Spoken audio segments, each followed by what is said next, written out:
এই যে মেয়েটাকে দেখতে পাচ্ছ, সে বেশ খুশি মনে তার হাজবেন্ডের সঙ্গে হানিমুনে গিয়েছিল, কিন্তু ফিরে আসার সময় ঘটে এক ভয়ঙ্কর প্লেন দুর্ঘটনা। এরপর জ্ঞান ফিরতে এসে যখন চোখ খুলে তাকায়, তখন দেখতে পায় গহীন এক জঙ্গলের মধ্যে সে আহত অবস্থায় পড়ে আছে। চারপাশে হাত পা ছেঁড়া সব মৃত প্যাসেঞ্জাররা, এমনকি আশেপাশে সে তার হাজবেন্ডকেও খুঁজে পায় না।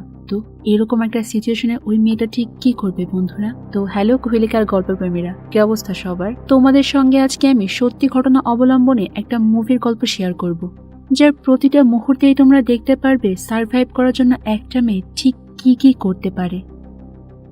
গল্পটি শুরু হয় 1981 সালে রাশিয়ার একটা এয়ারপোর্ট থেকে।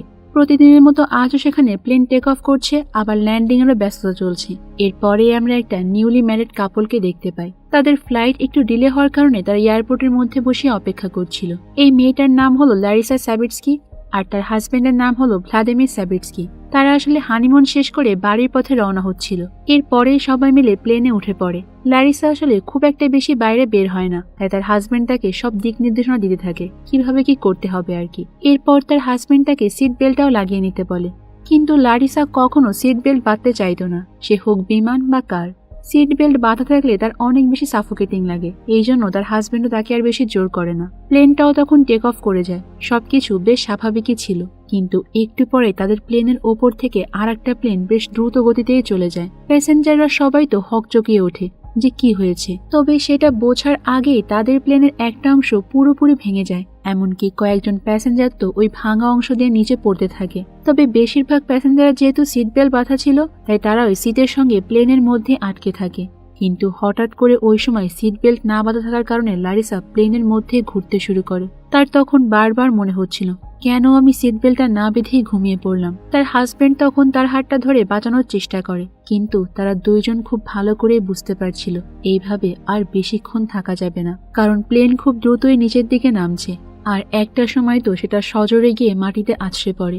এরপরে গল্প চলে যায় ফ্ল্যাশব্যাকে। আজ থেকে প্রায় 10 বছর আগে লারিসা আর ভ্লাদিমির একই স্কুলে পড়তো, কিন্তু কলেজ আবার তাদের ভিন্ন হয়ে যায়। আর এরপর লারিসা তার পড়াশোনা কমপ্লিট করার জন্য মস্কো শহরে চলে যায়, আর পাক্কা 3 বছর পর আবারও তার হোম টাউনে ফিরে আসে। এই 3 বছর তার ভ্লাদিমিরের সঙ্গে একদিনও দেখা হয়নি, কিন্তু অদ্ভুত ব্যাপার হলো যেদিন সে ফিরে আসে, দেখতে পায় যে ভ্লাদিমির তার জন্য ফুল নিয়ে এয়ারপোর্টে অপেক্ষা করছে। আসলে তারা দুইজন একে অপরকে মন থেকে অনেক বেশি ভালোবাসে, কিন্তু কেউ কখনো তা প্রকাশ করতে পারেনি। তবে ভ্লাদিমির এখন সিদ্ধান্ত নিয়েই ফেলেছে, সে বাড়িতে এবার তার ভালোবাসার কথাটা জানিয়ে দেবে। তাই সে সবার প্রথমে লারিসার বাড়িতে যায়, কিন্তু ওখানে গিয়ে দেখতে পায় যে লারিসা নিজেকে শেষ করে দেওয়ার প্ল্যান করছে। সে ছাদের উপর দিয়ে লাফ দিয়ে আত্মহত্যা করার চেষ্টা করছে। তখন ভ্লাদিমির তাকে গিয়ে আটকায়, আর জানতে পারে যে মস্কোতে গিয়ে তার পড়াশোনা খুব একটা বেশি ভালো হয়নি, সে কয়েক সাবজেক্টে ফেল করেছে। এখন এই কথা সে পরিবারের সামনে কিভাবে বলবে, তাই সে আত্মহত্যার পথ বেছে নিয়েছিল। ভ্লাদিমির এটা শুনে তাকে অনেক বুঝিয়ে শুনিয়ে ঠান্ডা করে, আর লারিসার বাবার সঙ্গে তাদের ভালোবাসার ব্যাপারে কথা বলে। লারিসার বাড়ি থেকে সবাই এই ব্যাপারটাকে অনেক নর্মাল ভাবেই নেয়, কিন্তু সমস্যা বাধে ভ্লাদিমির বাড়িতে। তাদের এই ভালোবাসাটাকে তারা কোনোভাবেই মেনে নেয় না। বিশেষ করে ভ্লাদিমির মা তো লারিসাকে মোটেও পছন্দ করে না, কিন্তু ভ্লাদিমির তো তার ডিসিশনে একেবারে অনড়। সে তার মাকে সাফ সাফ জানিয়ে দেয়, যদি আমি বিয়ে করি তাহলে একমাত্র লারিসাকেই করব। আর এর কয়েকদিন পর পরিবারের অমত থাকা সত্ত্বেও তারা নিজেরা বিয়ে করে নেয়। তাদের সংসার তো প্রথম দিকে বেশ ভালোই চলছিল। একদিন তারা ডিসিশন নেয় তারা হানিমুনে যাবে, আর তারপর গল্প আবারও বর্তমানে চলে আসে। আমরা এখানে লারিসাকে দেখতে পাই যে ঘন জঙ্গলের মধ্যে আহত অবস্থায় পড়ে আছে। লারিসার অবস্থা খুবই খারাপ, তার পায়ের মধ্যে একটা লোহার পেরেক ঢুকে আছে। অনেক কষ্টে সে প্রথমে পেরেকটাকে পা থেকে বের করে। আর অন্যদিকে আমরা আবার শহরের একজন এয়ারফোর্স অফিসারকে দেখতে পাই। তার কাছে তখন তার সিনিয়রের কল আসে। তখন ওই সিনিয়র অফিসার তাকে জানায় যে ইতিমধ্যে একটা প্লেন ক্র্যাশ হয়েছে, আর ওটা জঙ্গলের মধ্যে গিয়ে পড়েছে। আমাদের এয়ারফোর্সের একটা প্লেন ওই যাত্রীবাহী প্লেনকে ধাক্কা মেরেছিল। এখন তোমার কাজ হলো এটাকে পুরোপুরি একটা প্রাকৃতিক দুর্ঘটনা বলে চালিয়ে দেওয়া, না হলে কিন্তু আমাদের মান সম্মান থাকবে না। সবাই বলবে আমাদের পাইলটরা যোগ্য না।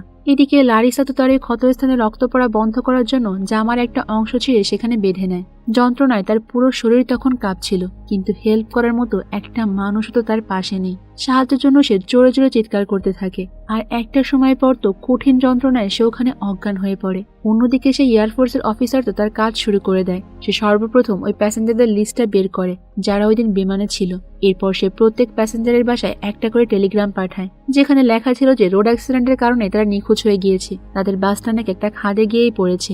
এখানে এসে ওই প্লেন ক্র্যাশের কথাটা পুরোপুরি লুকিয়ে যায়। আর তারপর তাদের এই দোষটাকে একদম ধামাচাপা দেওয়ার জন্য সে ফরেস্ট ডিপার্টমেন্টেই চলে আসে। সেখানকার অফিসারকে অর্ডার দেয় যে এখন যেন কোনো বহিরাগত জঙ্গলে প্রবেশ না করে, কারণ ওই জঙ্গলে ঢুকলেই তো এখন তাদের আসল সত্যটা ফাঁস হয়ে যাবে।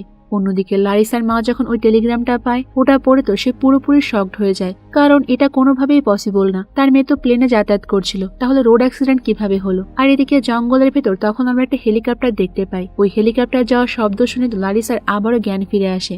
ব্যথা যন্ত্রণা তার শরীরে একটুও শক্তি ছিল না, কিন্তু তাও সে কোনো মতে কষ্টে উঠে দাঁড়ায়। সে বুঝতে পারছিল এটাই তার কাছে একমাত্র সুযোগ ওই হেলিকপ্টারের দৃষ্টি আকর্ষণ করে এখান থেকে বের হওয়ার। ওই হেলিকপ্টারটা ছিল এয়ারফোর্সেরই। তখন সেখানকার সিনিয়র অফিসার পাইলটকে অর্ডার দেয় যে তোমরা জঙ্গলের প্রত্যেকটা অংশ বেশ ভালো করে চেক করে দেখো কোথায় কোথায় প্লেনের ধ্বংসাবশেষ পড়ে আছে। এরপর পাইলট ওই সব জায়গাগুলোকে মার্ক করে নেয়, কিন্তু এই সিনিয়র অফিসার তখন তাকে আবার কড়া নির্দেশ দেয় যে তুমি যেন আবার ওই সব জায়গায় ল্যান্ড করে বসো না, কারণ এই জঙ্গলে অনেক বিপদ রয়েছে। এদিকে লারিসা তো আহত পা নিয়ে কোনো মতে খোঁড়াতে খোঁড়াতে হেলিকপ্টারের দিকে যাচ্ছিল। সে তার শরীরের সমস্ত জোরটুকু নিয়ে ওই দিকে ছুটতে থাকে আর জোরে জোরে চিৎকার করতে থাকে।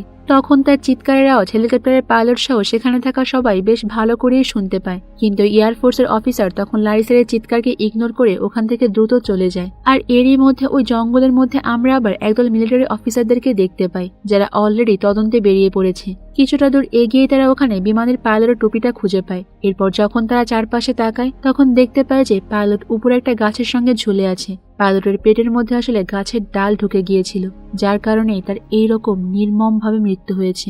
অফিসাররা তখন পাইলটের মৃতদেহটাকে তাদের ক্যাম্পে নিয়ে আসে, কিন্তু ওই সময় আবার তাদের এক অফিসার অনেক অসুস্থ হয়ে পড়ে, কারণ কোনো মানুষের এরকম নৃশংস মৃত্যু সে প্রথমবার এত কাছ থেকে দেখলো। তখন দেখা যায় যে এয়ারফোর্সের ওই হেলিকপ্টারও মিলিটারি ক্যাম্পে চলে এসেছে। আর ওই এয়ারফোর্সের অফিসার যার নাম ভিক্টর, সে একইভাবে মিলিটারি ক্যাম্পের অফিসারকেও তার দলে নেওয়ার চেষ্টা করে।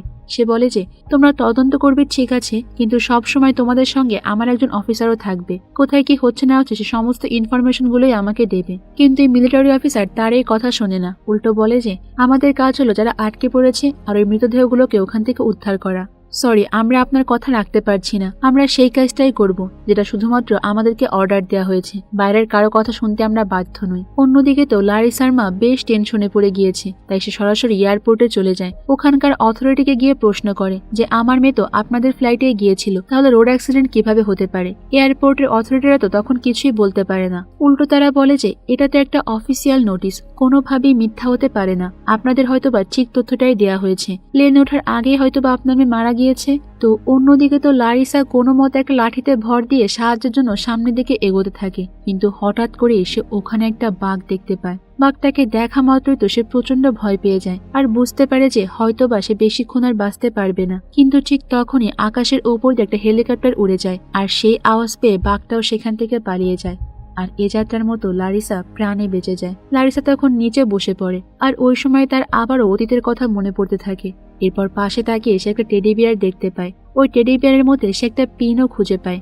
এরপর সে ওই পিনটাকে একটা গাছের পাতার উপর রেখে ওটা পানিতে ভাসিয়ে দেয়। তার স্বামীর ভাষ্য মতে এটা করলে ওই শুয়ের সুচালো অংশ যেদিকে থাকবে সেদিকে হবে উত্তর, আর বিপরীত দিক তো অবশ্যই দক্ষিণ।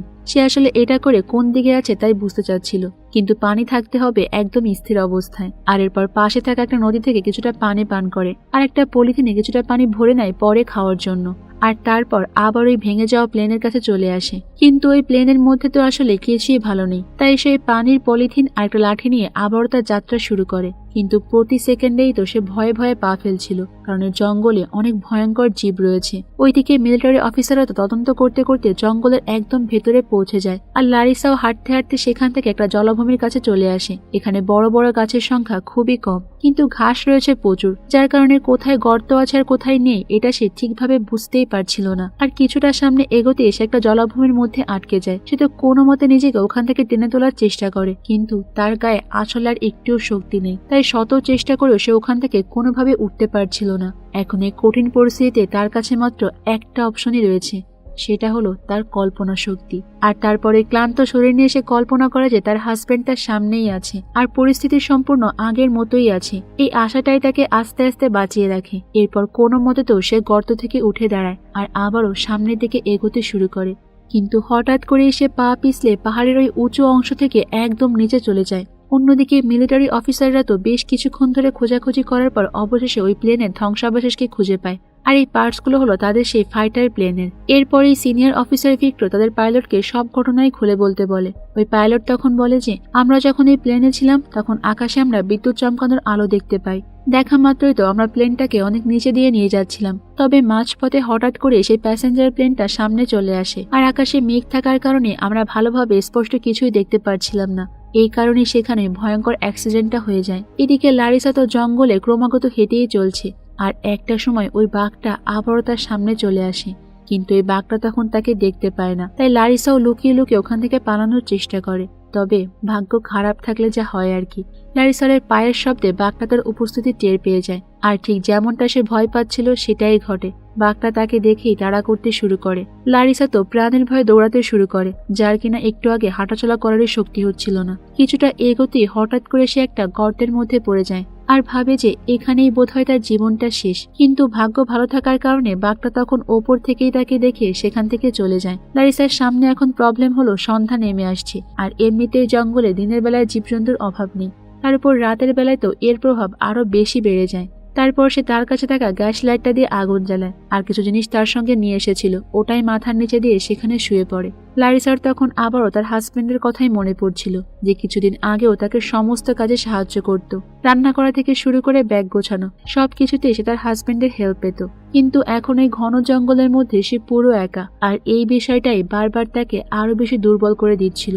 এগুলো ভাবতে ভাবতে লারিসা সেখানে ঘুমিয়ে পড়ে। এরপর সকাল হলে লারিসা যখন সামনের দিকে এগোয় তখন দেখতে পায় তার সামনে একটা বড় পাহাড়। তখন সেই পাহাড় দিয়ে সামনে আস্তে আস্তে এগোতে থাকে। এই কাজটা কিন্তু অত্যন্ত ভয়ঙ্কর ছিল, কারণ কোনো মতো যদি একবার সে পা পিছলে পড়ে যায় তাহলে তার মৃত্যু নিশ্চিত। তো অনেকক্ষণ ধরে সাবধানে হাঁটার পর তো সে পাহাড়ের একটা সুরক্ষিত জায়গায় চলে আসে। এরপর সে সামনে একটা নদী দেখতে পায়, কিন্তু সেটাও আবার অনেক নিচে আর চারপাশে রয়েছে ঘন জঙ্গল।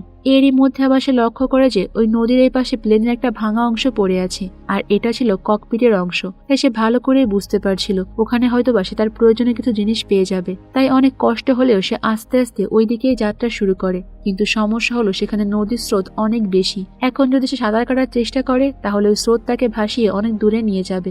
এদিকে তার শরীরে তো একটুও শক্তি নেই। এই সবকিছু ভেবে কিছুটা দূর এগিয়ে গিয়ে সে ক্রসিং ভাবে নদী পার করতে শুরু করে আর এরপর ওই নদীর স্রোতই তাকে অটোমেটিক ভাবে ওই ককপিটের দিকে নিয়ে যায়। ককপিটের ভেতরে এসে সে ভালোভাবে সবকিছু চেক করতে থাকে আর কিছু প্রয়োজনীয় জিনিস কালেক্টও করে নেয়। এরই মধ্যে ওখানে সে একটা বন্দুক পেয়ে যায় যেটা সে বিভিন্ন কাজে ব্যবহার করতে পারবে। আর সঙ্গে সঙ্গে তো ওখানে একটা ফায়ার করে।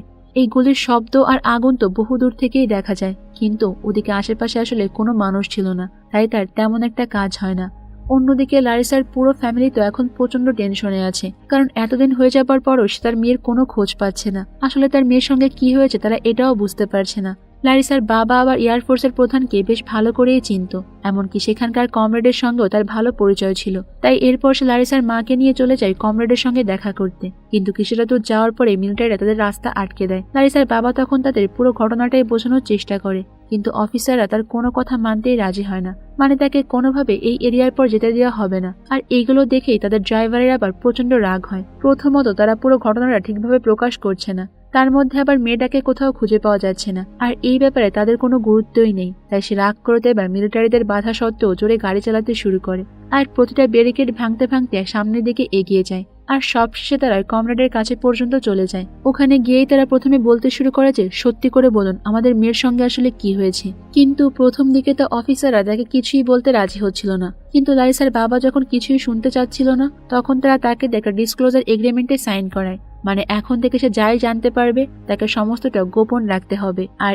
এরপরই অফিসার ভিক্টর লারিসার বাবাকে এই সত্যিটা জানায়, মানে তাদের প্লেনটা ক্র্যাশ হয়েছে আর সেটা জঙ্গলের মধ্যেই ভেঙে পড়েছে। সে আরো বলে যে আমরা অনেক জায়গায় তল্লাশি করেছি কিন্তু আপনার মেয়েকে কোথাও খুঁজে পাইনি। কিন্তু এই কথাটা আবার তাদের পরিবারের কেউ বিশ্বাস করে না। তারা মনে করে যে তাদের মেয়ে এখনো জীবিত আছে, তাই তাদেরকে বারবার রিকোয়েস্ট করতে থাকে যে প্লিজ জঙ্গলে আরেকবার তল্লাশি চালান। কিন্তু অফিসাররা প্রথমে তার কথা মানতে চায় না। তখন লারিসার মা একদম কাঁদো কাঁদো কণ্ঠে বলে যে একবার চিন্তা করেন তো, যদি আপনার সন্তান এইভাবে হারিয়ে যেত তাহলে কি আপনি এরকম চুপচাপ বসে থাকতে পারতেন?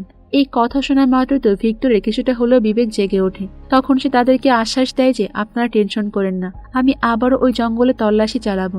অন্যদিকে সেই জঙ্গলের মধ্যে তো লারিসা ব্যথায় কাঁপতে শুরু করে আর এই ব্যথার কারণে তার প্রচন্ড জ্বরও উঠে যায়, এমনকি আবল তাবল বকতে শুরু করে। সে যে কি বলছিল সে নিজেও বুঝতে পারছিল না। আর এরপর আবার সে গ্যাস লাইটটা দিয়ে আগুন জ্বালানোর চেষ্টা করে, কিন্তু এইবার সে কোনোভাবে আগুনও জ্বালাতে পারছিল না। তাই সে ডিসাইড করে যে এইভাবে আর বেঁচে থাকা সম্ভব না, সে স্বেচ্ছায় মৃত্যুবরণ করবে। তখন পাশে থাকা একটা পলিথিন সে নিজের মুখে পেঁচিয়ে নেয় আর দম বন্ধ করে আত্মহত্যা করার চেষ্টা করে, কিন্তু শেষ পর্যন্ত সে আর ওটা করতে পারে না, দমটা ছেড়ে দেয়। আর তখনই সে গাছের উপরে একটা ব্যাগ দেখতে পায়। এরপরে ব্যাগটা নিচে নামাতেই দেখে যে এটা তার হাজব্যান্ডের ব্যাগ, যার মধ্যে তার আঁকা বেশ কিছু ছবিও রয়েছে। লারিসার চোখে তখন পানি চলে আসে আর আরো একবার তার পুরনো সব স্মৃতিগুলো মনে পড়ে যায়। লারিসার তখন মনে হয় যে যেহেতু ব্যাগটা সে এখানেই পেয়েছে, তাহলে তার হাজবেন্ডটা হয়তো বা আশেপাশে কোথাও আছে। তাই এইবার সে আত্মহত্যা করার সেই চিন্তা ভাবনা তার মাথা থেকে পুরোপুরি মুছে ফেলে। এদিকে কিছুক্ষণের মধ্যে এবার জঙ্গলের বৃষ্টি শুরু হয়ে যায়। একে তো লারিসার শরীরে অনেক ক্ষত রয়েছে, আর এই বৃষ্টির পানি লাগা মাত্র তার যন্ত্রণা বেড়ে দ্বিগুণ হয়ে যায়। সে নিজের মাথাটাকে কোনো মতে ঢেকে রাখার চেষ্টা করে আর আবারও তার স্বামীকে খোঁজার জন্য সামনের দিকে এগোতে শুরু করে। আর একটু সামনে এগোতেই তো তার ভাবনাটা একেবারে সত্যি হয়ে যায়। সে তার হাজব্যান্ডকে একটা গর্তের মধ্যেই পড়ে থাকতে দেখে। লারিসা তো সঙ্গে সঙ্গে গর্তের মধ্যে নেমে পড়ে আর তার হাজব্যান্ডকে গিয়ে জড়িয়ে ধরে। এরপর হঠাৎ করে সে দেখতে পায় তার হাজব্যান্ড তার সঙ্গে কথা বলছে, মানে সে এখনো জীবিত আছে। লারিসাও তখন তার মনের মধ্যে জমে থাকা সব কথাই তার হাজব্যান্ডকে বলতে শুরু করে, কিভাবে সে এই পর্যন্ত এসেছে, এমনকি একটা বাঘের হাত থেকেও বেঁচেছে। তবে একটু পরে তার সবকিছু যেন মিথ্যা হয়ে যায়, কারণ সবটাই ছিল কল্পনা। আসলে তার হাজব্যান্ড অনেক আগেই মারা গিয়েছে।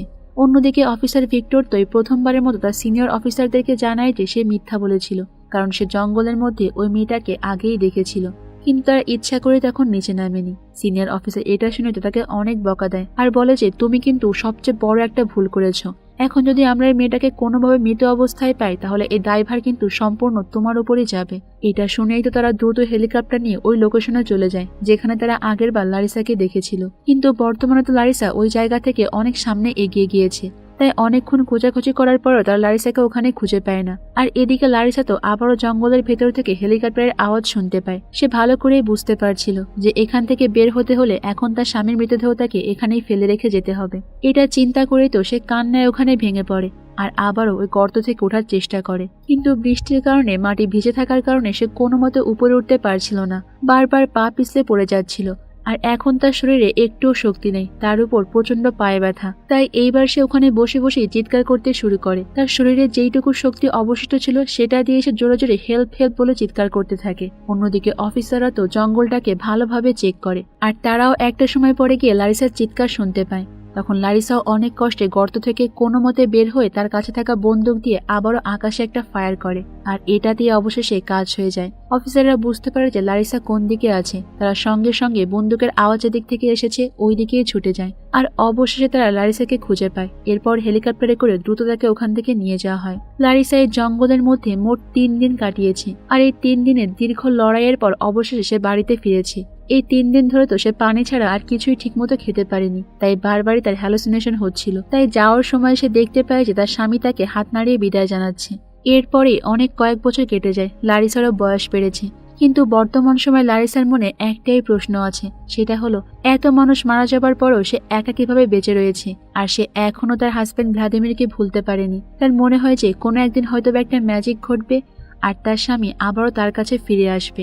এরপর গল্পের একদম শেষ দৃশ্যে আমরা আসল লারিসা আর তার হাজব্যান্ডকে দেখতে পাই, যাদের সঙ্গে মূলত এই প্লেন দুর্ঘটনাটা ঘটেছিল। আসলে বন্ধুর একটা কথা আছে না, রাখে আল্লাহ মারেকে। ওই প্লেনের সবাই তো সিট বেল্ট বাঁধা অবস্থায় ছিল, শুধুমাত্র লারিসা বাদে। অথচ যারা সিট বেল্ট বাঁধা অবস্থায় ছিল প্রত্যেকেই মারা গেল, বেঁচে থাকলো একা লারিসা। তো আজকের গল্পটা তোমাদের কাছে কেমন লেগেছে সেটা কিন্তু আমাকে কমেন্ট করে অবশ্যই জানিও। তো দেখা হবে অন্য কোনো সুন্দর মুভির গল্প নিয়ে ভিন্ন কোনো সময়ে। ততক্ষণ পর্যন্ত তোমরা সবাই অনেক বেশি ভালো থাকবে এবং নিরাপদে থাকবে। আর অবশ্যই তো কুহেলিকার সঙ্গেই থাকবে, তাই না? আল্লাহ হাফেজ।